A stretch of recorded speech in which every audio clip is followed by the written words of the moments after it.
బత్తాయి తోటలో ఆశించే ముఖ్యమైన రసం పీల్చే పురుగులు తామర పురుగులు. వీటి ద్వారా సొల్లు అనే వ్యాధి వస్తుంది. అదేవిధంగా నల్లిజాతి పురుగులు కూడా ఎక్కువగా నష్టాన్ని కలిగిస్తాయి. వీటి ద్వారా మంగు అనే వ్యాధి వస్తుంది.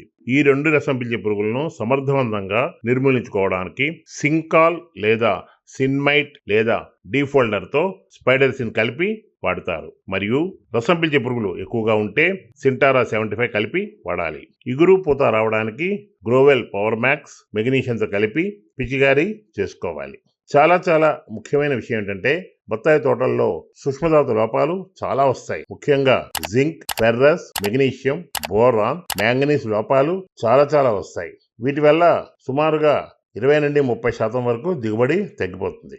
కాబట్టి కంపల్సరీగా సినర్జీ వారి గ్రోవెల్ ఫార్ములా 4 మరియు ఫార్ములా 6 10 రోజులకు ఒక మారు మార్చి వాడుకుంటే ఈ పోషక లోపాలని సమర్థవంతంగా నిర్మూలించుకోవచ్చు. సందర్భానుసారంగా సినర్జీ వారి 100% నీటిలో కలిగే ఎరువులు సాల్యుబుల్ ఫెర్టిలైజర్స్ అంటారు. వాటిని 319 మరియు 13045 కాల్షియం నైట్రేట్లు పిచికారీ చేసుకుని బత్తాయి తోటలో ఫలదీకరణ స్థాయిని బాగా పెంచుకొని అధిక దిగుబడులు సాధించగలరు.